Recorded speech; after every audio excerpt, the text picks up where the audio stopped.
Hi, I'm Dave, founder of Halloween Year Round, and I've just seen Edgar Wright's latest horror movie. Yes, it's a horror movie, Last Night in Soho. And, I think I'm still in. I need to recover from it. It's a weird, disturbing, unsettling, interesting, surreal movie, in every sense of the word. This right here will be spoiler free. I'm going to do the full review tomorrow morning with spoilers, but don't worry, you haven't seen it yet. So, right off the bat, huge shout out to number one, Edgar Wright and his directing, the production design, the style. He's known for a very kind of fast, interesting, choppy editing, and I think it's put to good use here. We've seen it used in comedy with, Shaun of the Dead, Hot Fuzz, The World's End. I think this movie really used it in a scary way. He took his normal style and used it in ways to kind of like, there were some legitimate jump scares here because just of the way that he frames and styles a scene. Absolutely loved both Thomasin McKenzie and Anya Taylor-Joy. It's kind of a dual role, but not really. We see this Thomasin McKenzie's character Ellie. She's far away from home. She's in the city, and London's a really dark place. And sort of as she slowly loses her mind and sort of everything unravels, it's kind of happening to us, the audience, too. I think the movie did a great job of showing not only some very real life horrors that unfortunately happened in, the entertainment industry.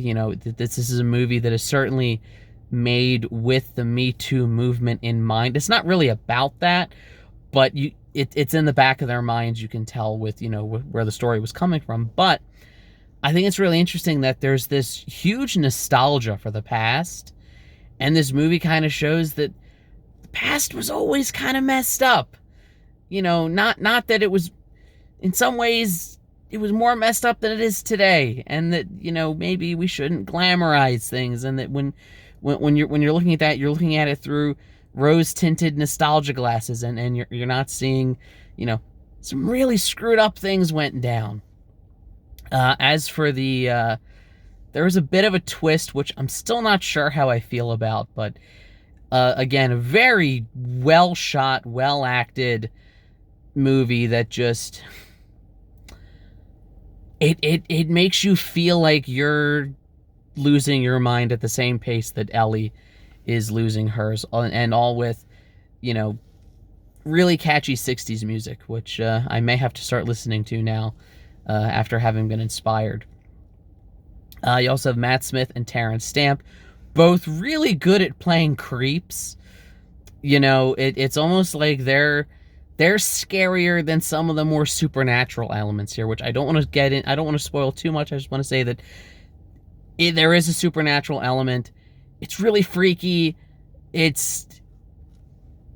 My mind is warped right now, and that's kind of what I was hoping and what I was expecting. It's the type of movie that it is going for that sort of, it's not quite art house, but it's also not your typical, it's not Insidious, and it's not Hereditary or Midsummer.